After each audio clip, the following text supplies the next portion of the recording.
Welcome to Commerce Education Online.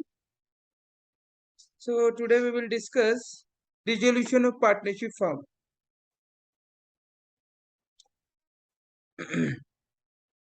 देखो, dissolution of partnership और dissolution of firm में difference होता है। मैंने आपको कल भी बताया था। Dissolution of partnership means termination of the partnership agreement, यानी जब किसी एक पर्टिकुलर पार्टनर छोड़ के चला जाता है या कोई नया आ जाता है तो उसको बोलते हैं डिसोल्यूशन ऑफ पार्टनरशिप। पुराना एग्रीमेंट खत्म हो जाता है, नया एग्रीमेंट बनता है। ठीक है, उसके बाद इसको बोलते हैं डिसोल्यूशन ऑफ पार्टनरशिप। और डिसोल्यूशन ऑफ फर्म का मतलब क्या है? Closes down, when firm closes down its business and comes to an end, that is called dissolution of firm. Dissolution of firm का मतलब जब हम फर्म ही बंद कर देते हैं, बिल्कुल, यानी उसकी एसेट्स सोल्ड कर देते हैं, बेच देते हैं, लाइबिलिटीज जो है उसकी पे ऑफ कर देते हैं, नए सिरे से वो अलग बिजनेस करते हैं। अब dissolution of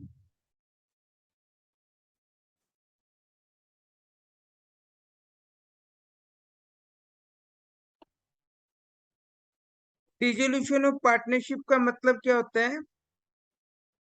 in the case of dissolution of partnership, change in profit sharing ratio of existing partner, जो आपने वो टॉपिक किए है ना पीछे, change in profit sharing ratio का, वो आपका डिसोल्यूशन ऑफ पार्टनरशिप की कैटेगरी में आता था। In case of admission of new partner, ये भी आप कर चुके हैं। In case of retirement of partner, ठीक है। In case of exploration of a partner, मतलब किसी पार्टनर को अलग कर दिया जाता है अगर किसी तरीके से। In case of death of a partner, in case of insolvency of a partner, in case of expiry of period of partnership, मतलब 5 साल के लिए पार्टनरशिप फॉर्म थी, 5 साल पूरे हो गए, अब नया एग्रीमेंट बनेगा। तो ये सारे केस हैं डिसोल्यूशन ऑफ पार्टनरशिप के। अब आ जाता है dissolution of firm. Dissolution of firm का मतलब क्या होता है? जब हम म्यूचुअल एग्रीमेंट से सभी पार्टनर मिलके अंडर सेक्शन 40 फर्म को बंद करने का डिसीजन लेते हैं, क्योंकि डिसोल्यूशन ऑफ पार्टनरशिप फर्म में फर्म बंद हो जाती है। तो फर्म बंद होने के दो तरीके हैं फर्म को बंद करने के: without intervention of court, with intervention of court. Without मतलब कोर्ट का कोई इसमें इंटरफेयर नहीं होगा, वो अपने आप ही म्यूचुअल एग्रीमेंट से या कंपलसरी डिसोल्यूशन कर देंगे उसको। ठीक है, सॉरी, हाँ, कंपलसरी डिसोल्यूशन कर देंगे। यानी पहले आपको ये पता होना चाहिए म्यूचुअल एग्रीमेंट में क्या होगा। जब सभी पार्टनर मिलके एग्रीमेंट कर लें, इकट्ठे मिलके एग्री हो जाएं कि अब हम इस फर्म को नहीं चलाएंगे, ठीक है, तो ये हो गया म्यूचुअल एग्रीमेंट में। जैसे हमारी सबकी फर्म है, मैं आस्था, खुशी, वैभव जैन, हम सब एक फर्म में थे और हमने इकट्ठे बैठ के डिसीजन लिया कि हम लोग इस फर्म को नहीं चलाएंगे, दैट इज कॉल्ड, इसको हम without the intervention of court dissolution of partnership के टॉपिक में करेंगे इसको, यानी म्यूचुअल एग्रीमेंट में। एक होता है कंपलसरी डिसोल्यूशन। कंपलसरी डिसोल्यूशन कब होता है? व्हेन ऑल पार्टनर और one partner of the firm become insolvent, जब कोई पार्टनर फर्म का इंसॉल्वेंट हो जाता है, दिवालिया हो जाता है, या सभी पार्टनर दिवालिया हो जाते हैं, तब तो फर्म बंद ही होगी ना। When business of the firm becomes unlawful. Unlawful का मतलब क्या होता है? कि जब बिजनेस जो है वो इलीगल हो जाए। कैसे? जैसे अभी बिहार में शराबबंदी हुई थी, तो जितने भी शराबबंदी, जो जितने भी हमारे वो थे ना, शराब की वाइन शॉप से, उसमें क्या था, सभी को बंद होना करना पड़ा था। इसे बोलते हैं कंपलसरी डिसोल्यूशन। और उसके बाद on the happening of an event, क्या क्या हो सकता है? जैसे इंसॉल्वेंसी ऑफ पार्टनर, ये हमने ऊपर भी कर लिया। अब सपोज करो दो पार्टनर थे, एक की डेथ हो जाती है, तो वो पार्टनरशिप कहाँ रह जाएगी? वो तो सोल प्रोप्राइटरशिप रह जाएगी, सिंगल मैन की हो जाएगी ना, वो एक ही पर्सन को कंट्रोल करेगा। और next, on the fulfilment of the object, जब एक ऑब्जेक्ट पूरा हो जाए, यानी हमने सोचा था कि हम एक पर्टिकुलर माइन से सारा स्टोन निकालेंगे, जब ये स्टोन निकल जाएगा तो पार्टनरशिप बंद कर देंगे। तो हमारा ऑब्जेक्टिव पूरा हो गया, माइन से पूरा स्टोन निकल गया तो फर्म बंद हो जाएगी।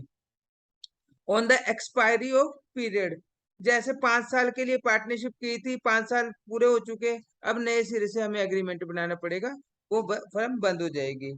By notice, when duration duration of partnership firm is not fixed. अब जैसे 5 साल 4 साल कोई फिक्स नहीं किया हुआ था, तो ये जरूरी नहीं है कि मतलब वो फर्म चलती रहेगी। कोई भी पार्टनर एक नोटिस देके दूसरे पार्टनर को फर्म को डिसॉल्व करा सकता है कि भाई अब ये हम फर्म नहीं चलाएंगे। ये तो था विदाउट इंटरवेंशन ऑफ कोर्ट। अब विद इंटरवेंशन, और we can say by order of the court, under section 44 आएगा इसका, पार्टनरशिप एक्ट 1932 का अंडर सेक्शन 44 है ये आपको याद रखने सेक्शंस के। इसमें क्या कहा है इसने कि जब कोर्ट ही ऑर्डर निकाले कि भाई आपकी फर्म नहीं चलेगी, द कोर्ट में on the on an application by a partner order the dissolution of the firm, partnership firm, under the following circumstances. और फर्म कैसे कब ऑर्डर निकाल सकती है? जब कोई पार्टनर एप्लीकेशन देता है।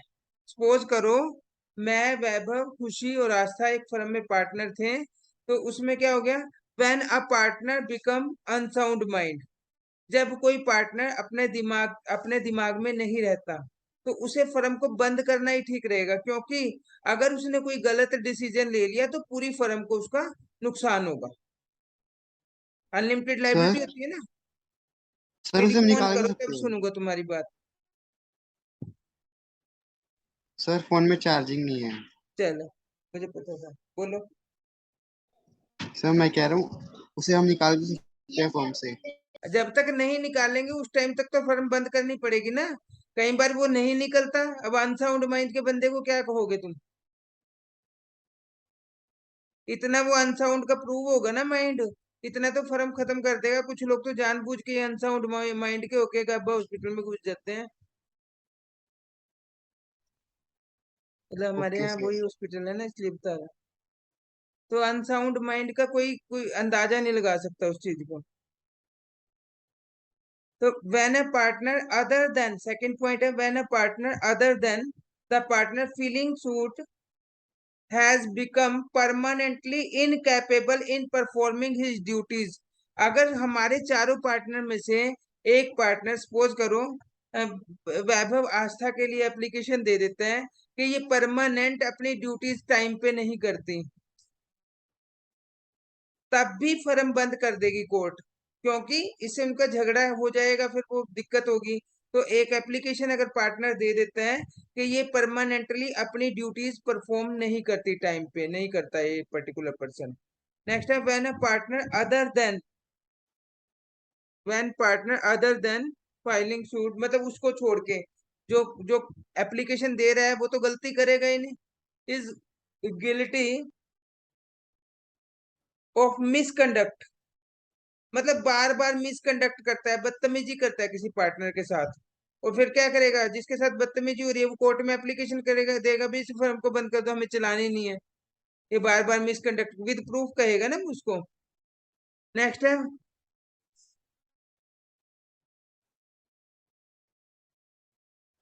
Breach of partnership agreement. Next point में आता है, मतलब persistently commits breach of partnership agreement. अब पार्टनरशिप एग्रीमेंट में लिखा है 10% इंटरेस्ट ऑन कैपिटल, और वो क्या करे हैं, 12% ले रहे हैं। पार्टनरशिप में लिखा हुआ इंटरेस्ट ऑन लोन 10% होगा, वो 16% ले रहे हैं। पार्टनरशिप में सैलरी लिखी है 10,000 पे, और वो दे ही नहीं रहे हैं किसी को। यानी ब्रीच ऑफ पार्टनरशिप एग्रीमेंट का मतलब है जो उसमें बातें ना लिखी हुई हैं, जो बातें लिखी हुई हैं उनको पूरा फुलफिल नहीं कर पा रहे हैं वो, तो वो उसको प्रूफ में दिखा देगा, ये हमारी अकाउंट्स बुक्स हैं, देखो इसमें सैलरी लिखी हुई है लेकिन ये सैलरी मुझे नहीं दे रहे हैं। ठीक है, तो फर्म उसको बंद कर सकती है, कोर्ट उसको बंद कर सकती है फर्म को।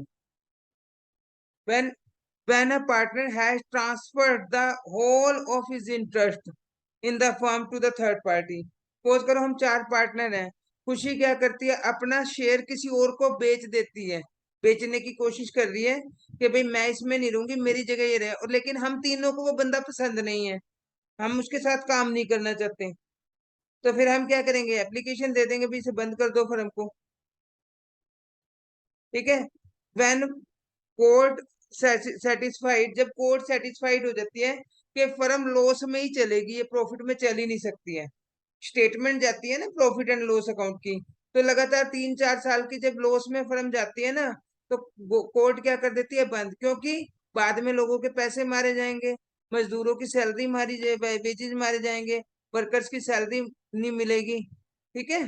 तो उसको बंद करना ही ठीक रहता है, तो वो बाय कोर्ट ऑर्डर निकल जाता है इसका। नेक्स्ट है, when court is satisfied that firm dissolution is just equitable to due to some reason. कई बार कोर्ट ही समझती है कि भी इसको फर्म को बंद ही कर देना चाहिए। सपोज करो मंदिर के पास आपने दो शराब के दुकानें खोल लिया आसपास पार्टनरशिप में, और जो वहां की जनरल पब्लिक है वो कर देती है क्लियर, भाई ये देखो मंदिर के पास ये शराब की दुकान नहीं होनी चाहिए, तो कोर्ट उसको इक्विटेबल समझेगा, तो उसको ऑर्डर दे देगा भी यहाँ से बंद करो उसको। अब डिफरेंस है dissolution of partnership, dissolution of firm. Most important theory है ये सारी, इसके पेपर में आती हैं। इट रेफर्स, देखो पहले आ जाएगा dissolution of partnership. It refer to the change of existing, मतलब एक तो एग्जिस्टिंग एग्रीमेंट चेंज हुआ है, जैसे न्यू रेशो चेंज हो गई, ठीक है, सैक्रिफाइसिंग रेशो अलग अलग रेशो में मिल रहा है, वो हमने सारे टॉपिक्स कर चुके हैं उसके एडमिशन और रिटायरमेंट में। और डिसोल्यूशन ऑफ फर्म में क्या होता है, it refer to closure the firm of the firm, firm को बंद ही करना है इसमें। इसमें कोई ऐसा नहीं है कि रिलेशनशिप या उनकी प्रॉफिट शेयरिंग रेशो चेंज हो रही है। उसके बाद डिसोल्यूशन ऑफ पार्टनरशिप में क्या होता है, the firm continue its business, business चलता रहता है। और डिसोल्यूशन ऑफ फर्म में क्या होता है, business comes to an end, business खत्म, बंद हो जाता है। Economic relationship, dissolution of partnership में पार्टनर्स के इकोनॉमिक रिलेशन चेंज हो जाते हैं थोड़े, लेकिन रहते कंटिन्यू है। चेंज क्या हो जाते हैं कि किसी को कम मिलेगा प्रॉफिट, किसी को ज्यादा मिलेगा, दैट्स ऑल। लेकिन इसमें बंद ही हो जाते हैं, जब फर्म ही बंद कर दी, इकोनॉमिक रिलेशन तो खत्म हो गए उनके, प्रॉफिट कहाँ बांटेंगे फिर वो। उसके बाद closure of books of account, dissolution of partnership में हमने कहीं पीछे बुक्स क्लोज किए हैं, नहीं किए, उसमें क्लोज होती ही नहीं बुक्स, चेंज करके बनाते हैं थोड़ी बस। और इसमें डिसोल्यूशन ऑफ फर्म में books of account have to be closed. Next है statement of, sorry, settlement of assets and liability. इसमें रिवोल्यूशन अकाउंट बनाया जाता है एसेट्स और लायबिलिटी को सेटल करने के लिए, और वो प्रॉफिट शेयरिंग रेशो में बांट दिया जाता है, ऐसे किया ना हमने पहले। लेकिन इसमें रियलाइजेशन अकाउंट बनाया जाएगा, क्योंकि एसेट्स पे ऑफ कर दी जाती है और लाइबिलिटीज, एसेट्स को सेल कर दिया जाता है और लाइबिलिटी पे ऑफ कर दी जाती है। Effect, dissolution of partnership does not necessarily mean firm dissolution. Partnership अगर डिसॉल्व हुई है, इसका मतलब ये नहीं है कि फर्म ही बंद हो रही है, फर्म तो चल रही है। लेकिन अगर फर्म बंद हो गई है तो पार्टनरशिप का डिसोल्यूशन तो ऑटोमेटिकली हो ही जाएगा। कोर्ट इंटरवेंशन, इसमें कोई कोर्ट की इंटरवेंशन नहीं होती डिसोल्यूशन ऑफ पार्टनरशिप में, लेकिन इसमें कोर्ट की इंटरवेंशन हो भी सकती है। ठीक है।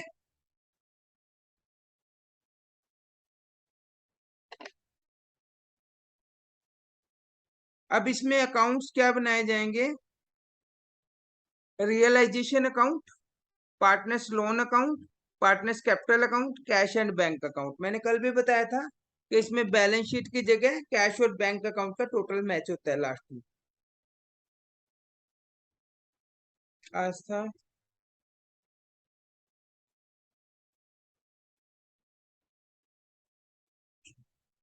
अब जब हम एसेट्स अकाउंट को क्लोज करते हैं, तो एंट्री क्या हो जाएगी हमारी, realisation account debit to sundry assets.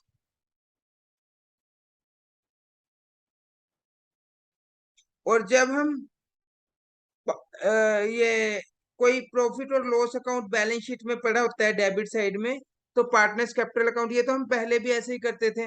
अगर बैलेंस शीट की डेबिट एसिड साइड में कोई प्रॉफिट लॉस अकाउंट या एडवर्टाइजमेंट सस्पेंस पड़ा होता था, वो पार्टनर की कैपिटल अकाउंट में ओल्ड रेशो में कर देते थे, रिटायरमेंट में भी और एडमिशन में भी। उसके बाद जब एसिड से पैसे रिलाइज होंगे किसी से, तो जितने भी डेटर्स है, realisation to debtors, provision for doubtful debts को रियलाइजेशन की दूसरी साइड ट्रांसफर कर देंगे। और जितने भी हमारे प्रोविजंस हैं वो सारे के सारे रियलाइजेशन अकाउंट में ट्रांसफर कर दिए जाएंगे, ये लाइबिलिटी साइड में पड़े होते हैं। उसके बाद लाइबिलिटीज को भी रियलाइजेशन अकाउंट में ट्रांसफर कर देंगे। फिर जितने general reserve, reserve fund, reserve for contingency, profit and loss account, workman compensation, जैसे हम पहले पार्टनर्स कैपिटल अकाउंट में बांटते थे ना ओल्ड रेशो में, ऐसे ही बांटने हैं यहाँ भी।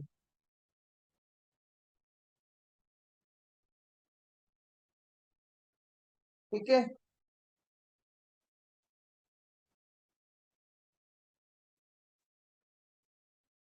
अब फर्स्ट एग्जांपल है आपका, Lavanya and Priya are partner in profit sharing ratio 2:1. Pass the necessary journal entry for the following transaction at the time of dissolution of firm.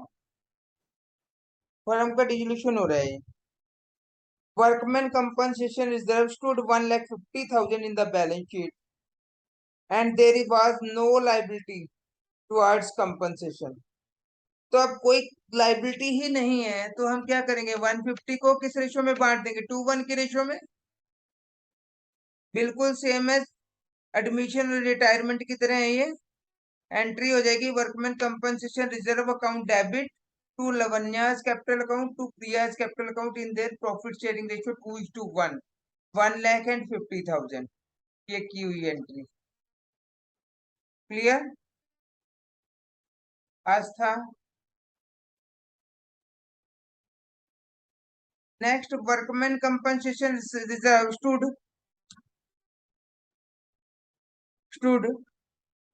1,50,000 and liability in respect of workman compensation 90,000। तब हमारा entry क्या होगी हमारी, workman compensation to realisation 90,000 को यहाँ realisation account में transfer करना है।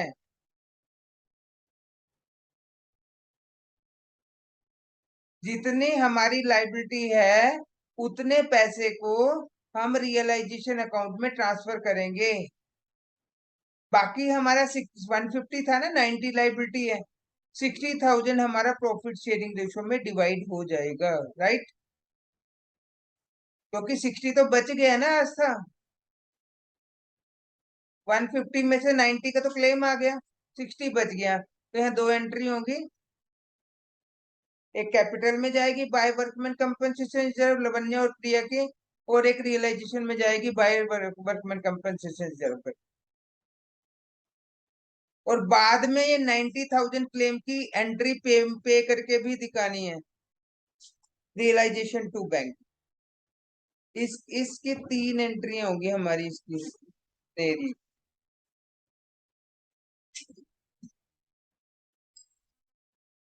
यानी अगर हमारा वर्कमैन कंपनसेशन रिजर्व 1,50,000 है और हमें क्लेम 90,000 का दिया हुआ है, first of all the entry will be workman compensation reserve account debit to realisation 90,000 and next remaining amount or surplus amount will be transferred to partners capital account in their old profit sharing ratio. Workman compensation reserve account debit because 1,50,000 minus 90,000, 60,000 is our remaining surplus balance and will be transferred to Lavanya and Priya's capital account in their old profit sharing ratio 2:1, right? And after that 90,000 we will have to pay it with the help of realization account because 90,000 is our claim, so the entry will be realization account debit to bank.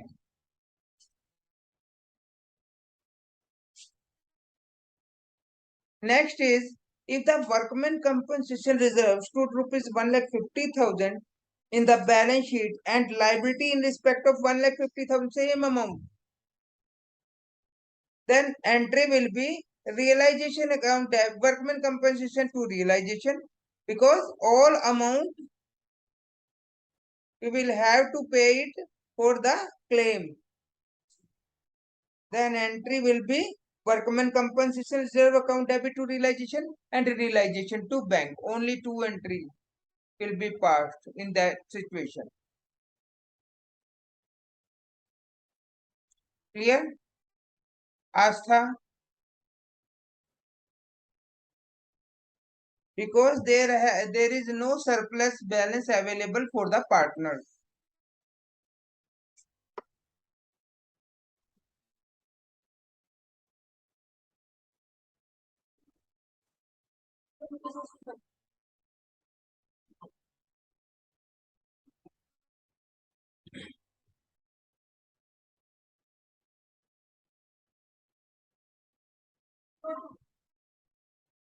Next, workman compensation reserve stood rupees 1,50,000 in the balance sheet and liability in respect of it was ascertained rupees 2 lakh. In this situation, reserve is less than the workman compensation liability. Then entry will be workman compensation reserve account debit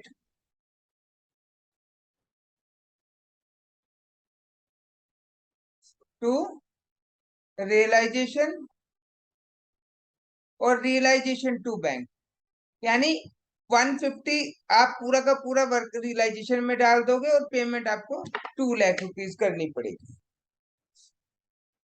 clear?